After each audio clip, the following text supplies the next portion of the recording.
Sa Rizal, hindi lang isa, hindi lang dalawa, kundi 4 na miyembro ng isang pamilya. Wanted sa pagpatay sa isang tao at pananakit sa 2 pa.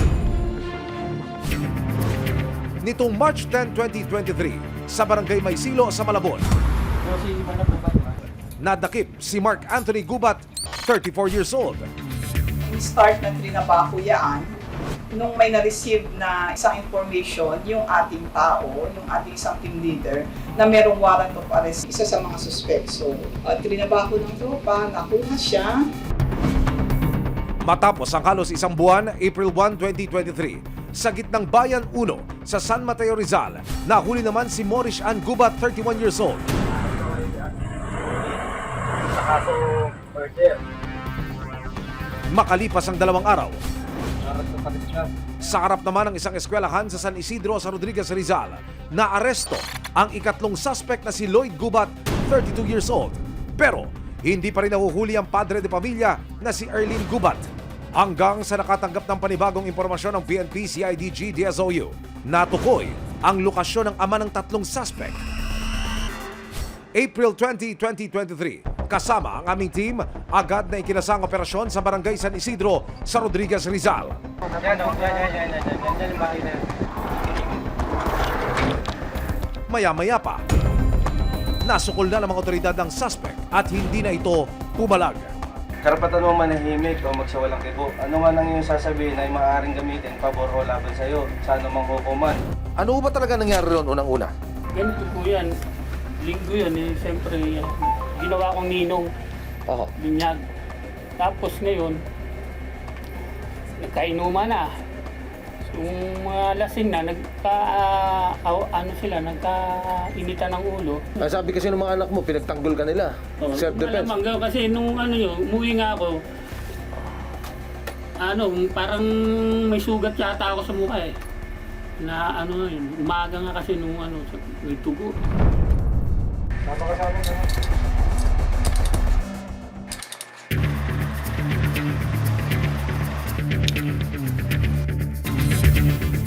Nitong May 2, 2023, nakaharap ni na Rose May at Danilo ang mga suspect. Nakaharap ko rin po kayo sa loob ng 8 taon. Ang tagal niyo akong pinagtaguan. Ikaw si Lloyd Gubat. Di mo ako kilala? Bakit hindi kayo nagpakita sa akin? Takot ito. Takot? Pero yung ginawa niyo, hindi kayo natakot. Yung sa pagpatay sa tao. Hindi niyo sinasadya yung pagpatay sa tao? Alam niyo ba kung anong tama nung tao? Hindi niyo alam? Bakit hindi niyo alam? Hindi po siya sumugod. Wala pong mangyayari. Sumugod? Opo. May witness po kami. Pinalo nyo na lang ako ang unang may tama sa aming 3. Naglalakad ako. Ayan, may tama ako.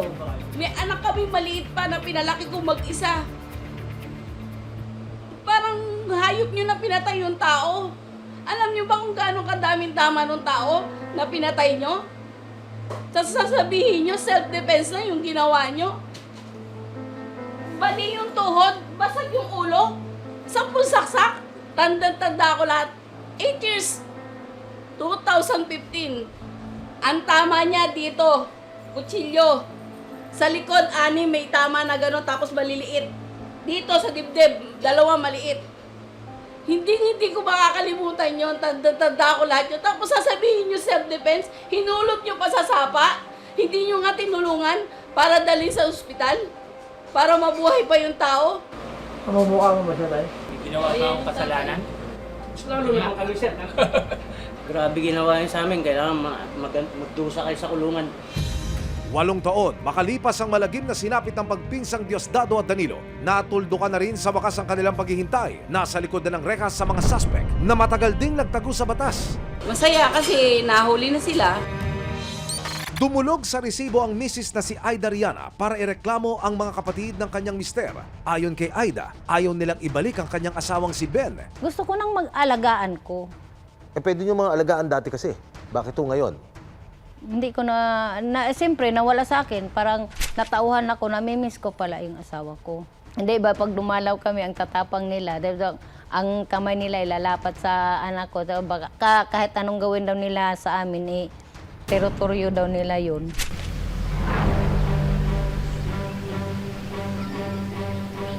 Agad naming idinulog sa Sinuloan Police ang problema ni Aida. Ma'am, ano pong gusto natin mangyari ngayon? Gusto kong bumalik na yung asawa ko sa bahay. Balik yung asawa. Ipinakita ni Aida sa Sinuloan Police ang resibo ng kanyang pagiging legal wife. Puntahan po natin yung address nila ngayon para malaman natin yung side ni Mr.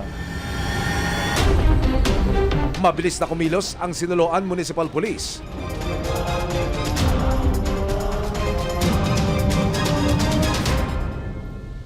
Bakas sa pamilya ni Ben ang pagkabigla. Magandang hapon po, nanay. Pwede po kaming umakyat? Sige po. Pasok, Aida. Maganda yung Pasok ka dito, Aida. Dala ka pa ng media, ha? Tuloy. Okay, sige, sir. Pasok kayo. Agad niyakap ni Aida ang asawa.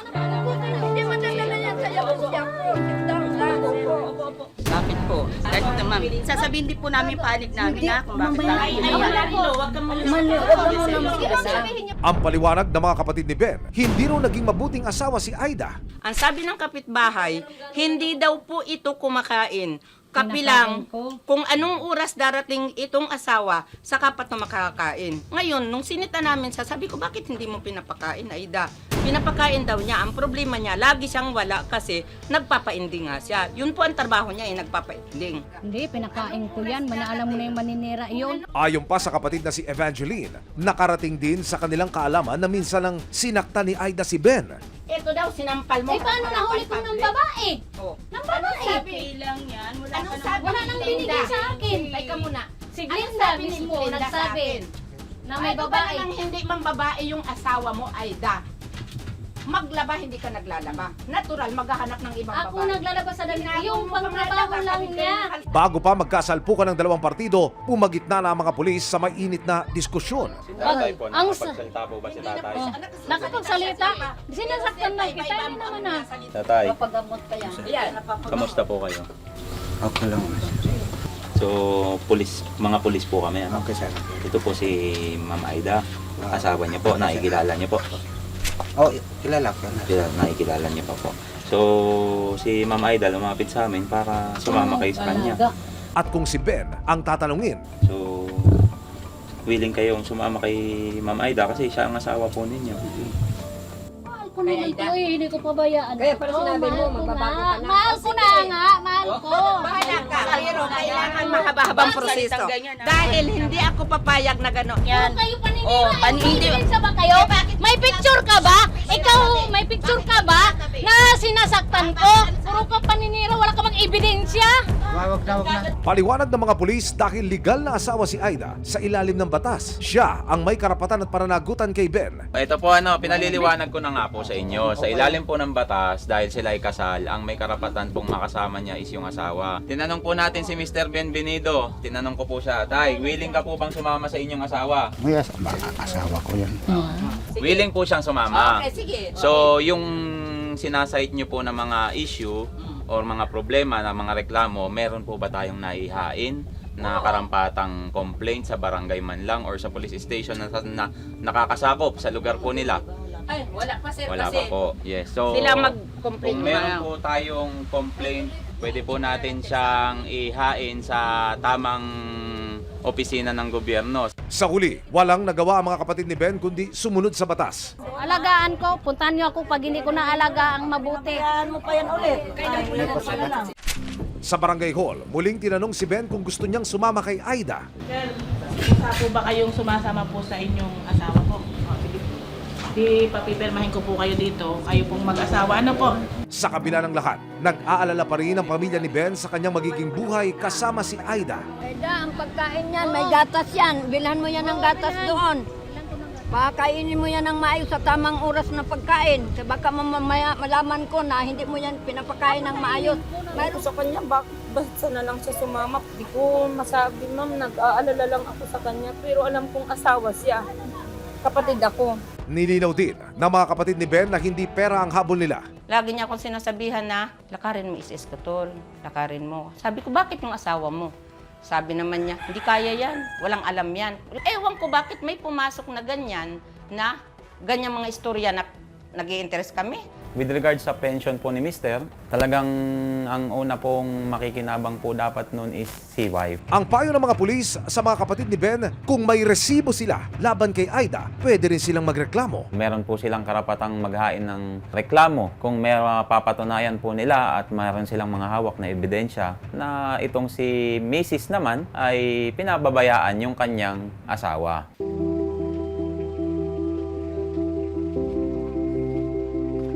Pero para kay Ben, matapos ang halos 2 buwang pagkawalay, si Aida pa rin ang kanyang pipiliin. Okay, hindi ba bumalik ka sa Taytay? Siyempre, madami.